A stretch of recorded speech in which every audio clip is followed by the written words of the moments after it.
Hi everyone, ఇదైతే బుధవారం ఉదయం తీసిన బ్లాగ్. బుధవారం ఉదయం అయితే లేవగానే అయితే ఇల్లైతే మొత్తం అయితే ఉడ్చేసుకుంటాను. తర్వాత అయితే ఇక్కడ తాగడానికి వాటర్ కూడా పెట్టేసి ఒకవైపు, ఇంకొక వైపు వచ్చేసి అయితే ఇది రాగి జావ కోసం కూడా వాటర్ పెట్టేసుకున్నాను. రాగి జావ చేయడం కోసం అని చెప్పేసి ఒకవైపు అయితే వాటర్ కాగాయి. తర్వాత తీసైతే పాలు కూడా కాచుకున్నాను. పాలు అయితే కాసేసి అయితే పక్కకు పెట్టుకుంటున్నాను ఇక్కడ. ఇంకోవైపు రాగి జావ కూడా వాటర్ బాగా మరిగిన తర్వాత అయితే పిండి అయితే కలిపేసి రాగి జావ కూడా చేసుకున్నాను. తర్వాత వచ్చేసి ఒకవైపు చాయ్ కూడా పెట్టేసుకున్న పాలు కాగిన తర్వాత. ఇది వచ్చేసి అయితే బీట్రూట్ క్యారెట్ జ్యూస్ చేయడం కోసం అయితే ఇక్కడ బీట్రూట్ అయితే మొత్తం అయితే పొట్టు అయితే తీసేస్తున్నాను. ఇలా మొత్తం పొట్టు తీసేసి అయితే బీట్రూట్, క్యారెట్, కీర దోసకాయ వేసి అయితే జ్యూస్ చేస్తాను నేను. ఇదైతే హెల్త్కి చాలా మంచిది, అందుకని చెప్పేసి అయితే అప్పుడప్పుడు చేస్తూ ఉంటాను. మ్యాక్సిమం వారంలో 3 to 4 days అయితే చేస్తాను రెగ్యులర్గా. బీట్రూట్ అయితే పొట్టు తీసిన తర్వాత ఇక్కడ కీర దోసకాయ కూడా మొత్తం అయితే ఈ పొట్టు అయితే తీసేసుకుంటున్నాను ఇలా పైన మొత్తము.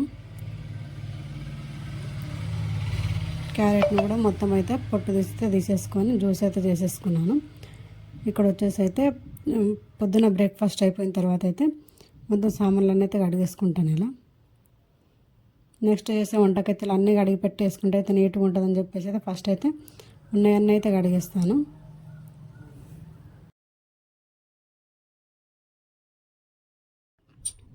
అన్ని సామాన్లన్నీ కడిగిన తర్వాత అయితే ఇక్కడ ఈరోజు పాలకూర పప్పు చేద్దామని చెప్పేసి అయితే మొన్న తీసుకొచ్చిన పాలకూర ఉంటే దాన్ని అయితే బయటకు తీసాం.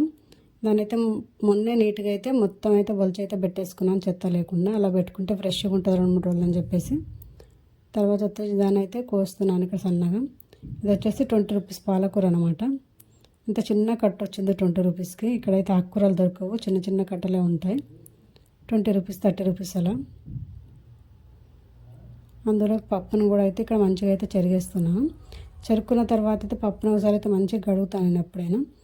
బాగా 1-2-3 సార్లు అయితే బాగా పప్పును కడిగేసి అయితే దాన్ని అయితే నానడం కోసం అయితే పెట్టేసుకుంటాను.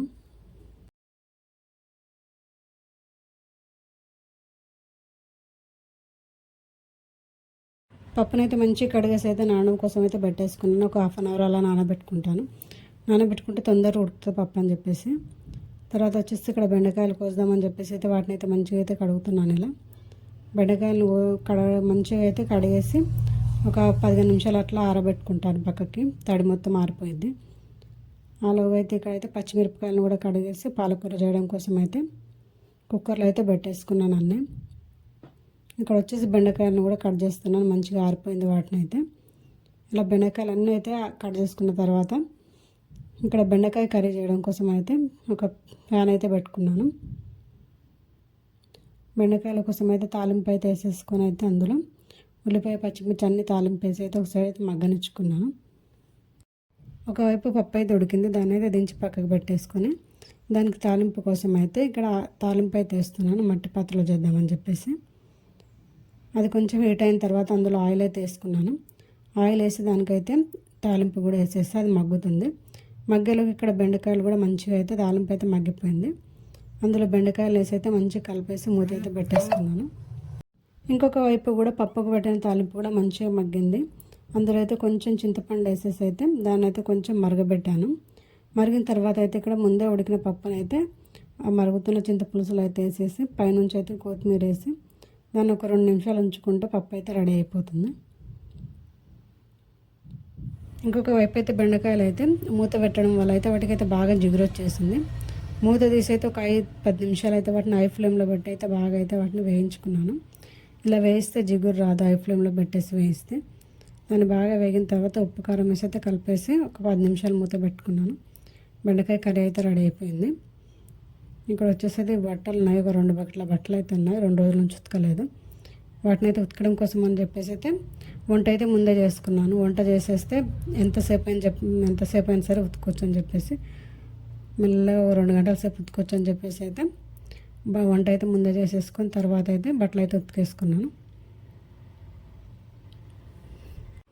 ఇక్కడైతే బట్టలన్నీ ఉతికేసుకొని వచ్చిన తర్వాత అయితే ఇక్కడ టైం వచ్చేసి 12:30 అలాగా వస్తుంది. రొట్టె చేద్దామని చెప్పేసి అయితే పెంక పెట్టేస్తున్నాను. మధ్యాహ్నం కోసం అని చెప్పేసి రొట్టె చేయడం కోసం అయితే వాటర్ అయితే పెట్టేసుకొని రొట్టె అయితే చేస్తున్నాను ఇక్కడ నేను.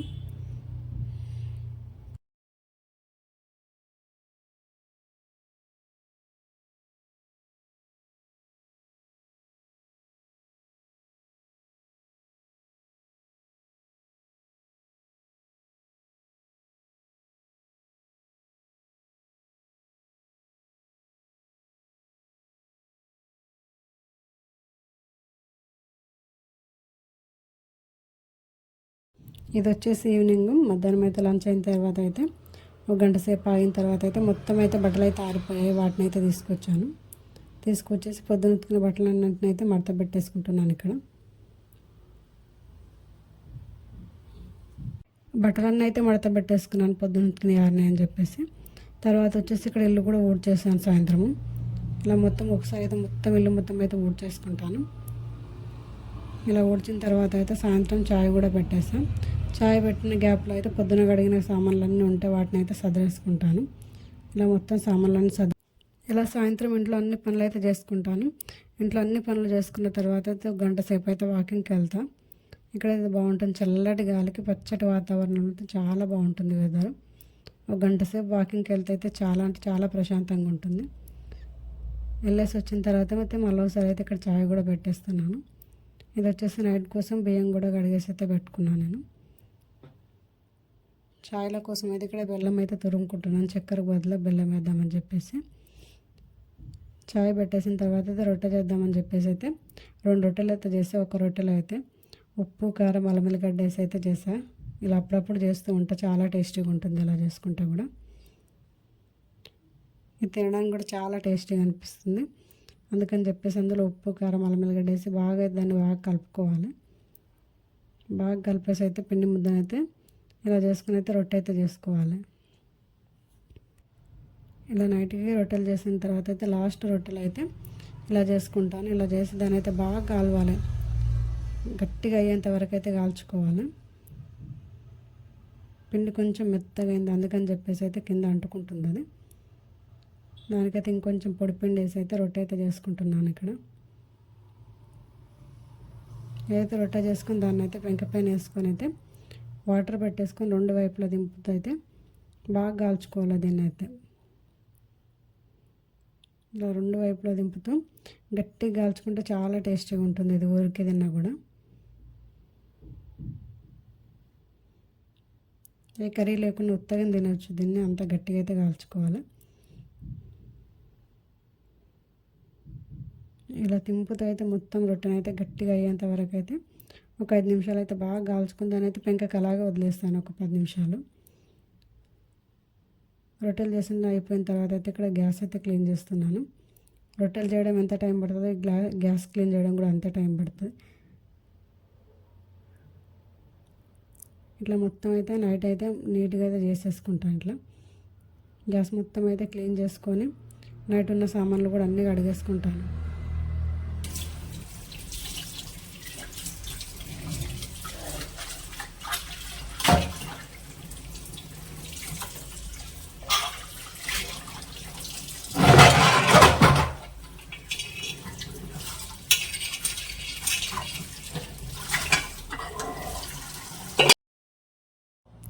నైట్ అయితే సామాన్లన్నీ అయితే కడిగేసుకుంటాను. అందుకని చెప్పేసి అయితే ప్రతిరోజు లాగానే సామాన్లన్నీ అయితే కడిగేసుకున్నాను. ఇక్కడ అన్ని సామాన్లు కడిగిన తర్వాత అయితే ఒక గ్లాసు మజ్జిగ అయితే చేసుకుంటాను నేను. వీడియో నచ్చితే like and subscribe. Thank you for watching.